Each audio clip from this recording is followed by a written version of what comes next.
ভাইজান, আপনি আইছেন। আল্লাহ রহম করছে। মীরা আপায় তো দরজাই খুলতেছে না রুমের। আমি এই ঘর খোলা রাইখা অন্য জায়গায় কামেও যাইতে পারতেছি না। আপনি একটু বহেন ঘরে আইয়া ভাই, আমি কামে যাবো।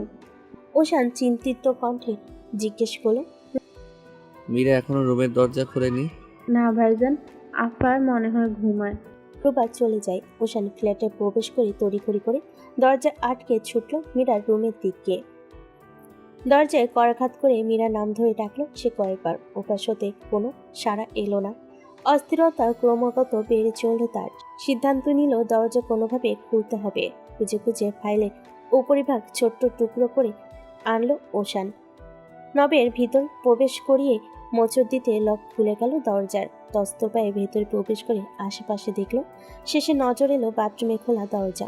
সম্পূর্ণ খোলা নয়, শুধুমাত্র কিঞ্চিত ভাগ। ওশান সেদিকে এগোলো। হন্তদন্ত হয়ে বলল। মীরা, মীরা তুমি কি ভেতরে?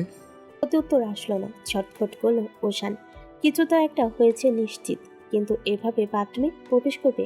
মেয়েটা কি অবস্থায় আছে কে জানে। বিছানার উপর থেকে চাদর টেনে সহসায় ভিতর প্রবেশ করলো ওশান। অনুমান স্বরূপ হেঁটে মীরাকে চাদর দ্বারা আবৃত করে চোখ খুলো। তৎক্ষণাৎ তার চক্ষু জোড়া স্তব্ধ।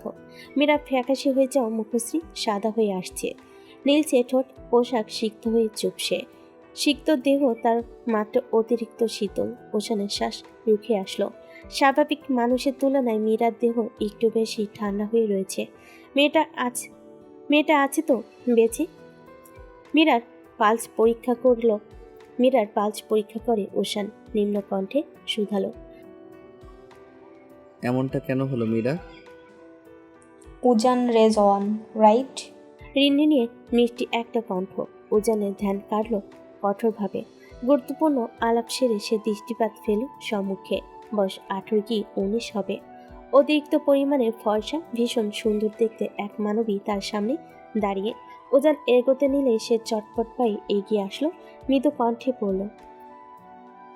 আমি সিয়া। আমাকে মীরা আপু পাঠিয়েছিল। উজান ভ্রু কুঞ্চিত দৃষ্টিতে তাকালো। অন্তঃকরণে ভাবল কিছু। অতঃপর কাঙ্ক্ষিত বার্তার সৃষ্টির পর্দায় আসার পর সে মিলান হেসে বলল।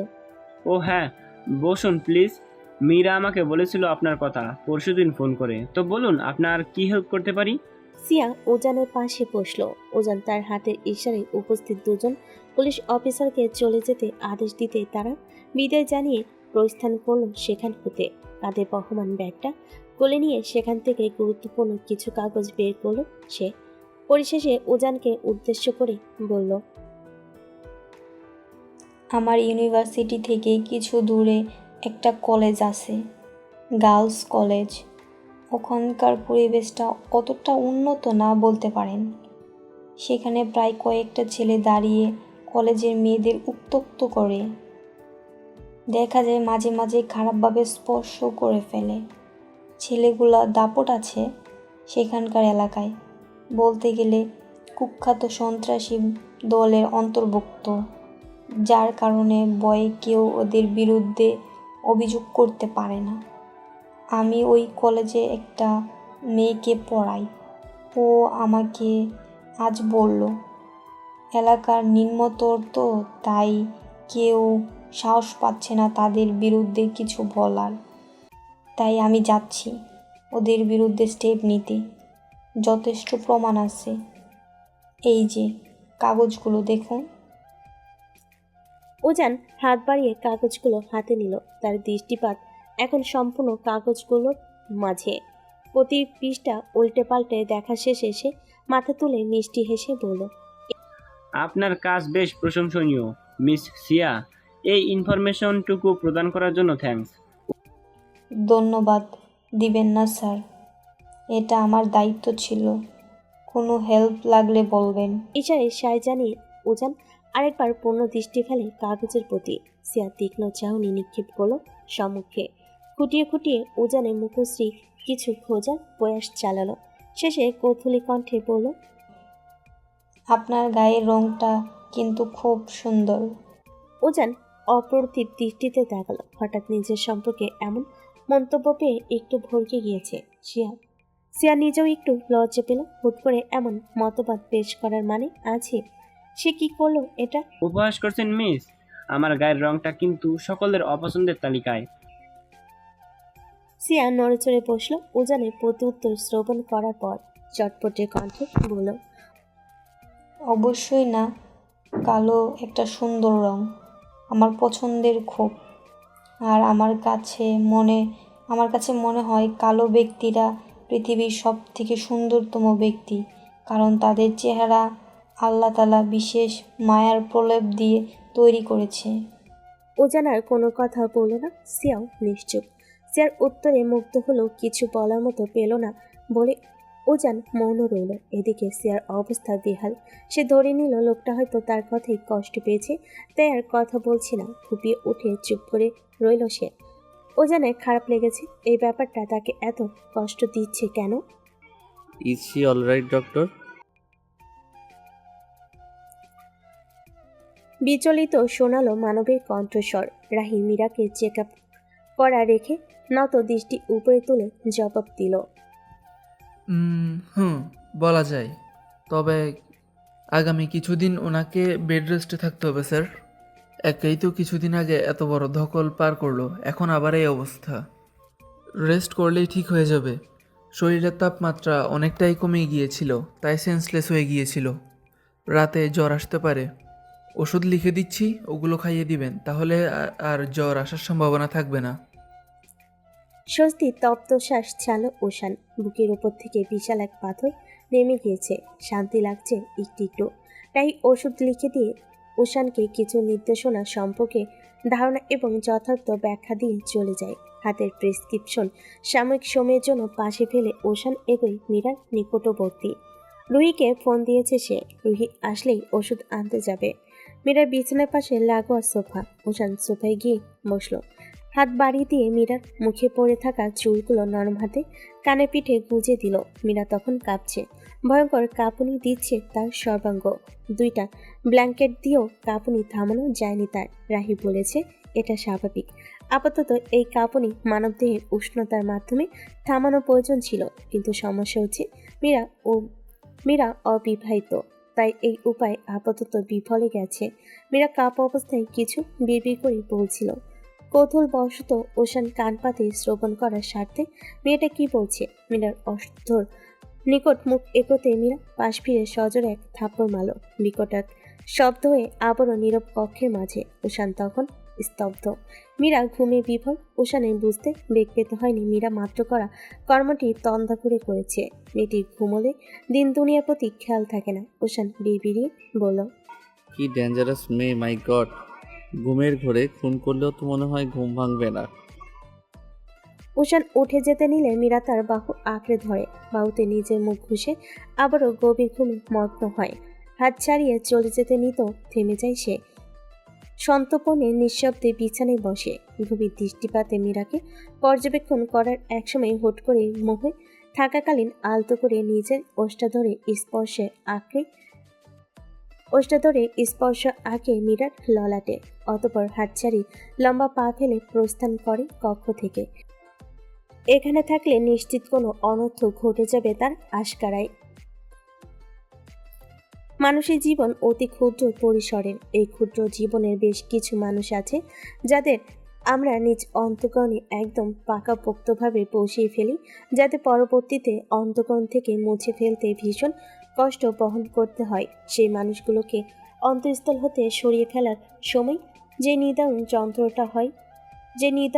যন্ত্রণাটা হয়, সেই যন্ত্রণা অত্যন্ত পীড়াদায়ক। এই যে মীরার ব্যাপারটা দীর্ঘ 1 মাস চোখের পলকে কাটার পরও সে ওশানকে ভুলতে গিয়ে যে দারুণ যন্ত্রণা উপভোগ করেছে, তার আপাতত মনে হচ্ছে এ যন্ত্রণা হতে মৃত্যু শ্রেয়, পরম শান্তির। কেটেছে দীর্ঘ 1 সপ্তাহ। চলেছে অভিমানের পালা। ওশান যশোরে যাওয়ার পর মীরা আর তার সহিত কোনরূপ যোগাযোগ করেনি, যোগাযোগ রাখেনি। একদম ইগনোর লিস্টে ফেলে রেখেছে সে এই পাথর মানবকে। যশোরে যাওয়ার পর ওশান যে কত শতবার মীরাকে ফোন দিয়েছে, মেসেজ করে বার্তা পাঠিয়েছে, হিসেব নেই তার। কিন্তু মীরা ছিল নিজ সিদ্ধান্তে অটল। সে ওশানকে কষ্ট দিবে মানে তো দিবেই। আপনজন আমাদের অবহেলা করলে কেমন লাগে এটা উষানের অনুভব করা উচিত। তারপর আসে মীরার যশোরে যাওয়ার সময়কাল। সকল প্রস্তুতি শেষে মীরা যশোরে এসেছে আজ 1-2 দিন হবে। তবে অদ্ভুতের ব্যাপার হচ্ছে এখানে আসার 2 দিন পর্যন্ত উষান কল দিয়ে আর কোনো প্রকার কল বা মেসেজ দেয়নি, যোগাযোগ বন্ধ। মীরা আহত হয় প্রচণ্ড। লোকটা এত তাড়াতাড়ি হাল ছেড়ে দিল। মীরা যে তার বেলায় এতদিন ঘুরল কই, সে তো এত জলদি হাল ছায়নি। তার মানে কি উষান তাকে পছন্দ করে না, দয়া প্রদর্শন করেছে? আমার এই সামনে রেখে তুমি কার কথা ভাবছো জান? রুহি চঞ্চল কণ্ঠ। মীরা হুঁশে ফিরে হাতের স্টোরটা ফেলে দৃষ্টিপাত দেয় রুহির প্রতি। রুহির নেত্রে প্রকাশ পাচ্ছে চরম কৌতূহল। মীরা দীর্ঘশ্বাস ফেলে বলল, তোর হাজবেন্ডের কথা ভাবছিলাম, বেচারা কত আনলাকি সেটা ভেবে দুঃখ প্রকাশ করছিলাম। তুই যেই বান্দর, তোকে সামলাতে গিয়ে বেচারা হার্ট অ্যাটাক না করে। রুহি বিদ্রুপ হেসে বলল, বিয়ে করলে তো feeling sad for my would be future জামাই বেব। আমার মতো একটা কিউট একটা মেয়েকে হাতছাড়া করলো সে। আহারে, আর ওই আমার বান্ধবী হয়ে তুই কী সব উল্টাপাল্টা বলোস? বান্দর আমি মানলাম, তাই বলে এই না এ জামারি জ্বালাম। মীরা নিরুত্তর। পাগলের সাথে কথা বলে লাভ আছে কোনো নেই। আপাতত লহমাই মৌন থাকাই শ্রেয়। রুহি মীরা চটজলদি কফি শেষ করলো। মন খারাপের পায়রাগুলোকে উড়িয়ে দিল মীরা। ব্যস্ত হলো আপন কাজে। কফির বিল পরিশোধ করে ব্যস্ত পায়ে বেরিয়ে আসলো। বাতাবরণ আবহাওয়া এখন উষ্ণ, তপ্ততা বিরাজমান। কাঠফাটা রোদে গলা শুকিয়ে চৌচির হয়ে যায় ক্ষণে ক্ষণে। হলদেটে অম্বরে শুভ্র মেঘের আনাগোনা আংশিক করা রোদ্দুর দর্শন করা মাত্রই রুহি ছটফট করে বলল, দোস্ত চল ক্যাব বুক করি, এই রোদে হেঁটে যাওয়া সম্ভব না। মীরা ভাবল কিছুক্ষণ, অতঃপর অনিচ্ছা সত্ত্বেও সায় জানালো। কাব্যর আসার পর তারা দুজন নিজেদের ফ্ল্যাটে ফিরে আসে। এখানে আসার পর হোস্টেলে না উঠে ফ্ল্যাট ভাড়া করেছে তারা। মাহাদির আদেশ, হোস্টেলে ওঠা যাবে না। মীরা রুহি বিশেষ নিষেধাজ্ঞা আরোপ করেনি মাহাদির সিদ্ধান্তে। মাহাদি নিজেই আসতে চেয়েছিল মীরার সাথে, তবে তাকে ব্যবসার কাজে লম্বা সময়ের জন্য ইন্ডিয়া যেতে হয়েছে। ফিরবে কবে সঠিক জানেনি মায়ের তার ফুপির কাছে। রুহি বাসায় ফিরে হাত পা ছড়িয়ে ছিটিয়ে মেঝেতে শুয়ে পড়ে, কারণ আপাতত তাকে মীরা বিছানায় যেতে দিবে না যতক্ষণ না সে ফ্রেশ হচ্ছে। রুহি আপাতত অবস্থা দর্শন করে মীরা বিরক্তিতে ভ্রুকুটি কুচকালো, বলল, ফ্রেশ হতে যাচ্ছি রুহি, তোর ড্রেসে ধুলোবালি লেগে আছে। যাইতেছি বোন, মাফ করে একটু রেস্ট করে নি। এটা কিছু বলতে গিয়েও থেমে গেল। মেয়েটা এখন আর তার কথা শুনবে না, মানবে না। তোয়ালে হাতে শান্ত পায়ে সে ঢুকলো ওয়াশরুমে। বাসায় যাওয়ার পথে মাঝ রাস্তায় আসতেই হঠাৎই সিয়ার স্কুটি নষ্ট হয়ে যায়। আকাশসম বিরক্তি নিয়ে স্কুটি থেকে নেমে 2-4টা লাথি মারল তাতে। রাস্তাটা নির্জন, জনমানবহীন। শর্টকাটে জলদি বাসায় পৌঁছাতে এই রাস্তা ধরে সিয়া সবসময় যাতায়াত করে। কখনো কোনো বিপদে না পড়লেও আজ বোধহয় মহা বিপদে ফেসে গেল সে। ভূমিতে এলোমেলো হয়ে পড়ে থাকা স্কুটিটাকে টেনে দাঁড় করায় সে। সেলফোন বের করে কেউক্ষণ চিন্তা করে কাকে ফোন দেওয়া যায়, কে তাকে এ সময় সাহায্য করতে পারে। অতঃপর মিনিটখানেক ভাবার পর ফলাফল আসে শূন্য। বাইরে যাওয়া সমীরে মিলিয়ে গেল তার যন্ত্রণাদায়ক দীর্ঘশ্বাস। নিস্তব্ধ সড়কে হঠাৎ শব্দের উৎপত্তি। চমকে পিছনে তাকায় সিয়া। দর্শন মিলল উজানের। জিপ ড্রাইভ করে এদিকেই আসছে। চঞ্চল পায়ে সে দৌড়ে গিয়ে দাঁড়ালো রাস্তার মাঝখানে। হাত নাড়িয়ে থামাতে বলল। উজান জিপ থামাই বিস্মিত নয়নে বেরিয়ে আসে। সিয়ার নিকট এগিয়ে জিজ্ঞাসা করে, আপনি এভাবে রাস্তার মাঝে দাঁড়িয়ে ব্যাঙের মতো লাফালাফি করছেন কেন মিস? Anything wrong? নিজেকে ব্যাংকের সাথে তুলনা করে সিয়া বোধহয় একটু অসন্তুষ্ট হলো। অপ্রতিভ কণ্ঠে বলল, আসলে আমার স্কুটিটা নষ্ট হয়ে গেছে, একটু হেল্প করবেন প্লিজ? আমায় একটু বাসায় পৌঁছে দিবেন? সেটা না হয় দিলাম, কিন্তু আপনার স্কুটি? সে স্কুটির দিকে তাকিয়ে রুষ্ট কণ্ঠে বলল, এটা এখানেই মরুক, মাঝপথে নষ্ট হলো কেন? বিয়াদব, ওর শাস্তি পাওয়া উচিত।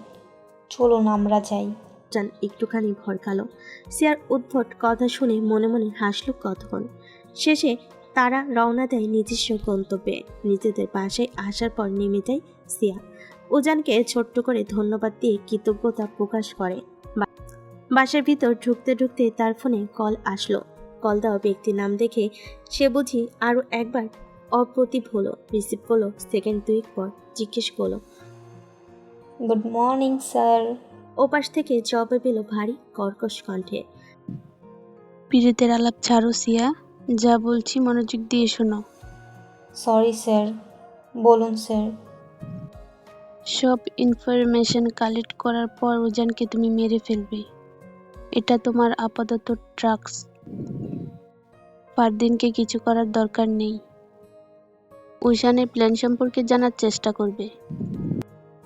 উজানের ক্লোজ হয়ে বুঝতে পেরেছ, সবকিছু জানার পর সুযোগ বুঝে ওকে মেরে ফেলবে। সিয়া চরম আশ্চর্য হতবিহ্বল হয়ে বলল। বাট স্যার, আমার তো কাউকে মেরে ফেলার কথা ছিল না। ডিল সাইন করার সময় আমি কাউকে মেরে ফেলবো এমন কোনো লাইন পাইনি। এখন হঠাৎ করে কেন স্যার? ছিল না, এখন বলছি। এর জন্য তুমি এক্সট্রা টাকা পাবে, বুঝেছ? আপাতত কাজে মনোযোগী হও। সেলফোন কান থেকে সরিয়ে নিল সিয়া। তার হাত কাঁপছে। কেন? অদ্ভুত তো, তার এই 19 বছরের জীবনে তো কম খুন করেনি। আর যখন আরেক ব্যক্তিকে খুন করার আদেশ আসলো, তাহলে এখন হৃদস্থলের এমন নড়বড়ে অবস্থা কেন? তখন গোধূলি লগ্ন। মীরা বারান্দায় ডিভাইনে শুয়ে বইয়ের পাতা উল্টে পাল্টে দেখছিল। ক্লাস থেকে কাল থেকে তার ক্লাস শুরু। মাস্টার্স শেষ করবে মীরা এখানে, তারপর চট্টগ্রাম চলে যাবে, নয়তো মাহাদি আর মায়ানকে এখানে নিয়ে আসবে। আপাতত এসবই তার মস্তিষ্কে নিউরনে গেঁথেছিল। মগ্ন ছিল ভাবনে।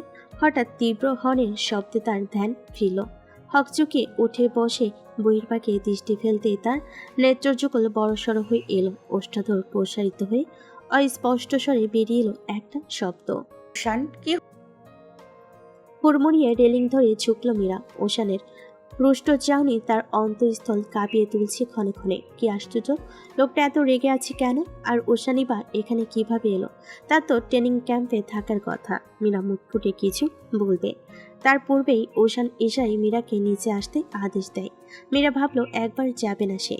শেষে অন্তঃকরণের আগ্রাসী অনুভূতির নিকট পরাজিত হয়ে সে চলল দ্রুত পদে নিচে। ওশানের সামনে দাঁড়িয়ে মীরা। লোকটার রুষ্ট চাহনি, ক্রোধে ভরা নেত্রযুগল তাকে প্রথমবারের মতো ভয় পাওয়াতে বাধ্য করল। অন্তঃস্থলে নিজেকে ধাতস্থ করে মীরা। শ্লেষের গলায় বলে, হয়েছে? আপনার এখানে কি চাই? বাইকে ওঠো। রাগান্বিত কণ্ঠস্বর। মীরা ভীতি ফেলে প্রশ্ন করল। কেন? কিসের জন্য? আমি আপনার সাথে কোথাও যাব না। ওশান প্রেস সঙ্গে সঙ্গে থমকে বলে উঠল, বেশি কথা বলবি তো। এই পাবলিক প্লেসে আমি তোকে 3-4টা থাপ্পড় মেরে বসবো মীরা।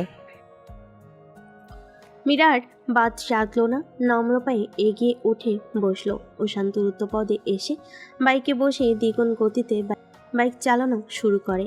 মীরা ভাবলো একবার তাকে বলবে গতি কমাতে, কিন্তু তা আর বলা হলো না। যেদি লোকটা যে তার মতোই শুনবে না কথা নিশ্চিত। জনমানবহীন স্থানে থামলো। স্থানটার সম্পর্কে মীরার জ্ঞান নেই। কোথায় এটা সে জানে না, তবে এই জায়গাটা তার বাসা হতে অনেক অনেক দূরে তা নিশ্চিত সে। মীরা নামলো।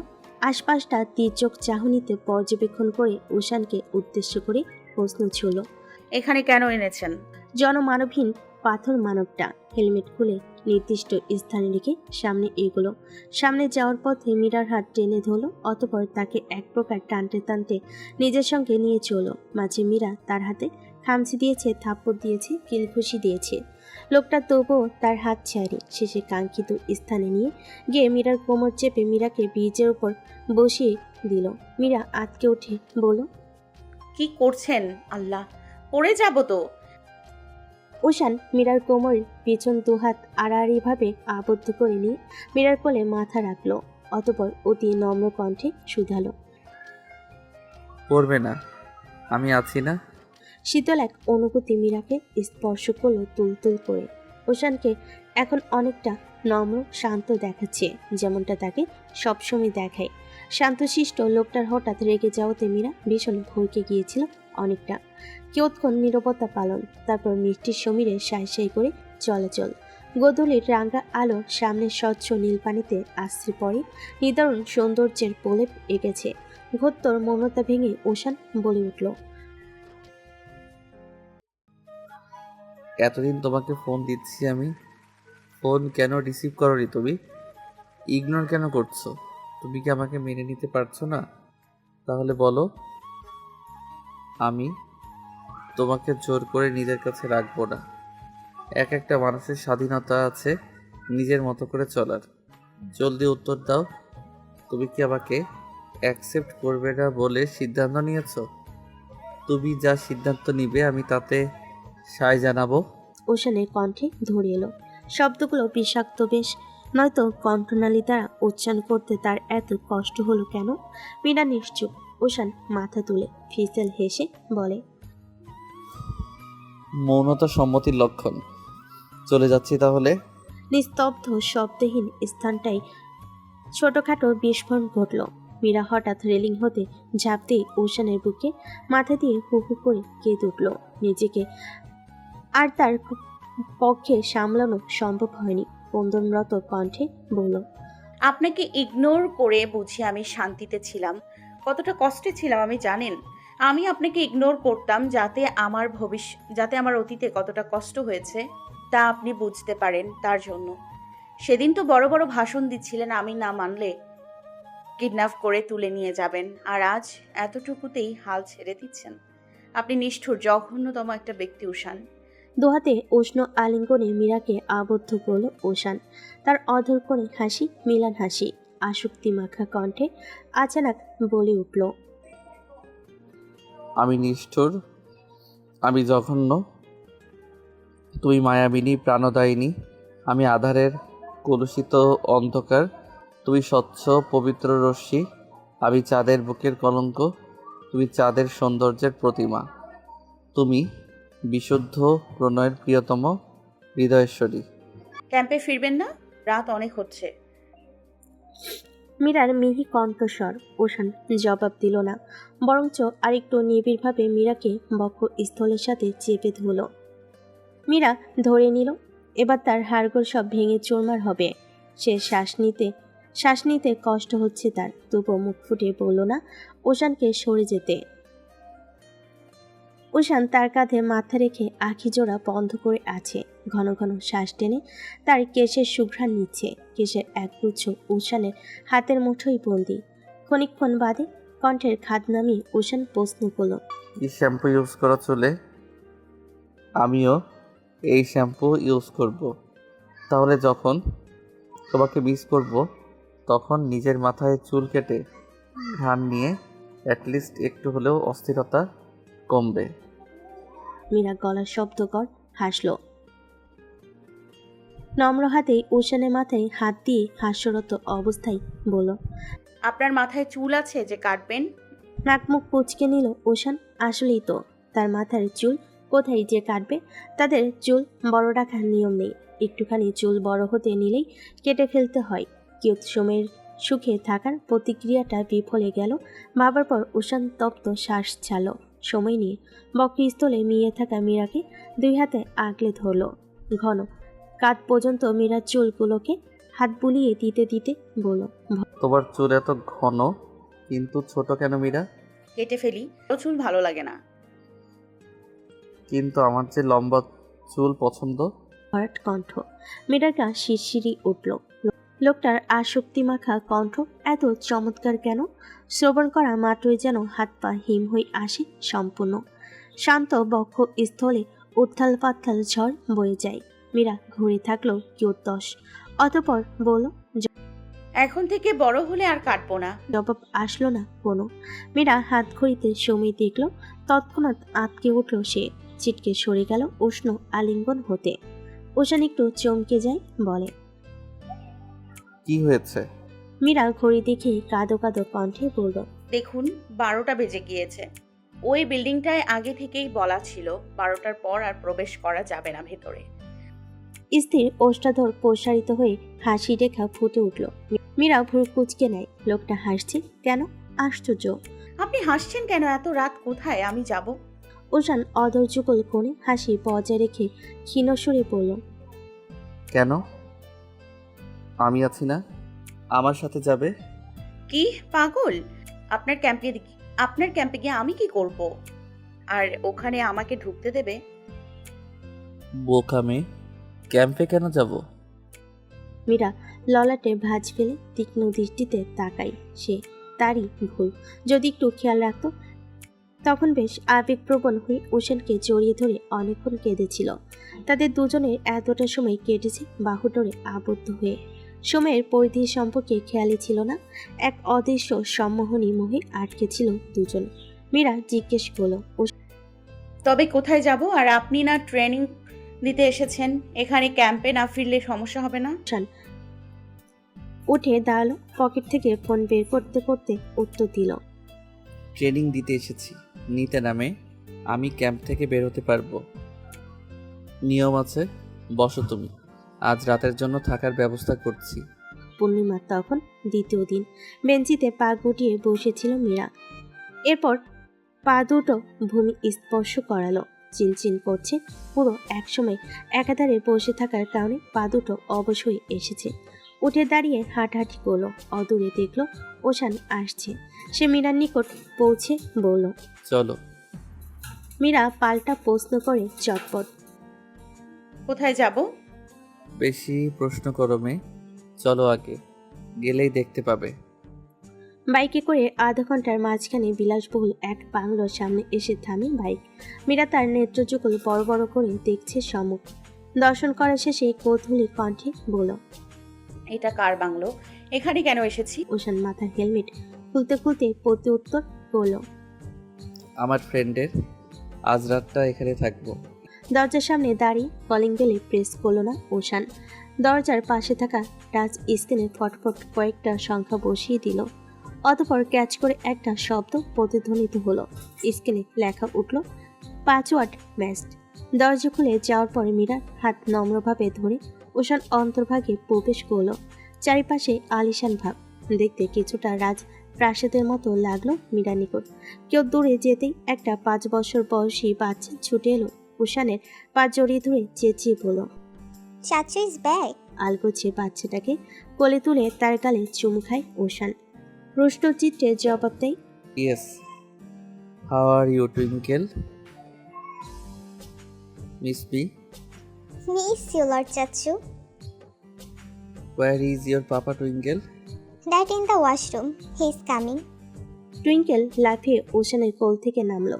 মীরার সামনে দাঁড়িয়ে চোখ গোল গোল করে ওকে দেখলো কিয়ৎক্ষণ। অতঃপর জিজ্ঞেস করলো, who is she? Your wife? Would be wife princess. Wow, she is too much cute চাচু। নিরুত্তর নির্বাক রূপে ওশান আর টুইঙ্কেলের কথোপকথন শ্রবণ করছে মীরা। এটুকুন বাচ্চা মেয়ে, সে কিনা ওয়াইফ মানে বোঝে। আর কত সুন্দর স্পষ্টত ইংরেজিতে কথা বলছে টুইঙ্কেল। মীরা ধরে নিল টুইঙ্কেল নির্ঘাত বাংলাদেশি নয়। সে তাকালো ওশানের পানে। তৎক্ষণাৎ ওশান কণ্ঠের খাত নামিয়ে তাকে বলল, টুইঙ্কেল বাংলাদেশে জন্মায়নি। আমার ফ্রেন্ড ইফরাত ও এতদিন আমেরিকায় ছিল, কয়েক মাস হলো বাংলাদেশে ফিরেছে। মীরা ওশানের কথা শ্রবণ শেষে টুইঙ্কেলকে কোলে তুলল। মিষ্টি হেসে প্রশ্ন করল, what is your name cutie? Twinkle. Twinkle Ifrat. And your? Meera. Tairat Imroz Meera. Twinkle মীরার গালে ফটফট দুটো চুমু খেলো। বলল, সুইট নেম। সিঁড়ি বেয়ে নেমে এলো সুদর্শন এক পুরুষ। মীরা ধারণা করলো সে টুইঙ্কেলের বাবা এবং ওশানের সেই কাঙ্ক্ষিত বন্ধু। লোকটা নেমে এসে ওশানকে জড়িয়ে ধরল। শেষে মুচকি হেসে বলল, ফাইনালি আসলি তুই আমার বাসায়। থ্যাঙ্কস টু ভাবি, তার জন্য এই প্রথমবার আমার বাসায় তোর আসা। লোকটি তাকালো এবার মীরার পানে। বলল, আসসালামু আলাইকুম আপু, আমি ইফরাত। মীরা হেসে সালামের জবাব নিল। নিজের নাম বলে আবারও চুপ সে। এরফাদ ওশান কথা বলতে বলতে সামনে এগোলো। মীরা যায় তাদের পিছু পিছু। টুইঙ্কেল তখন মীরার কোলে। মীরার চুল নিয়ে কিছু একটা করার আপ্রাণ চেষ্টা করছে। মীরা গভীর চোখে তা দেখে বলে উঠল,